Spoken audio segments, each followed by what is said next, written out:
dhibaa milaalchi kee biyya namni irraa goretti gortaa qe'ee namni irraa goretti gortaa dadhabaa humna hin qabne naama kabajaa gootaa.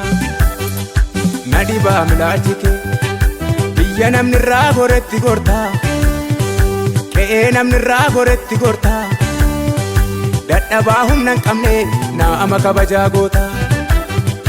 Argeeran jaalala kee naafsi gidduu dhugaan banne jira haala laaltee nan ganne akka firaa sin jaalladhan komii qabu sirraa. Argeeran jaalala kee naafsi gidduu dhugaan banne jira haala laaltee nan ganne akka firaa sin jaalladhan komii qabu sirraa.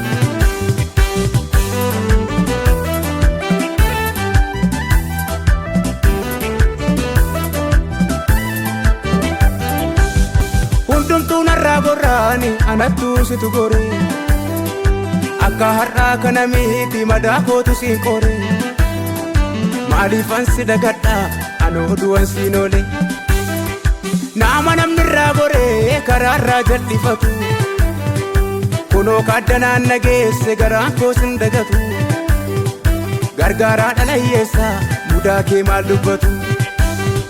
Hundumtuu narraa gorraani anattuu situ gore akka har'aa kana miti madaa kootu siin qore maaliifan si dagadhaa anoo du'an siin oole nama namni irraa gore karaarraa jal'ifatu kunoo kaaddanaan nageesse garaan koo sin dagatu gargaaraa dhala hiyyeessaa mudaa kee maal dubbatu.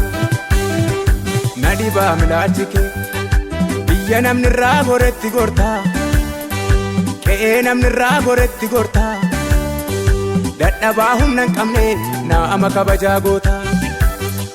Na dhibaa milaalchi kee biyya namni irraa goretti gortaa qe'ee namni irraa goretti gortaa dadhabaa humna hin qabne naama kabajaa gootaa.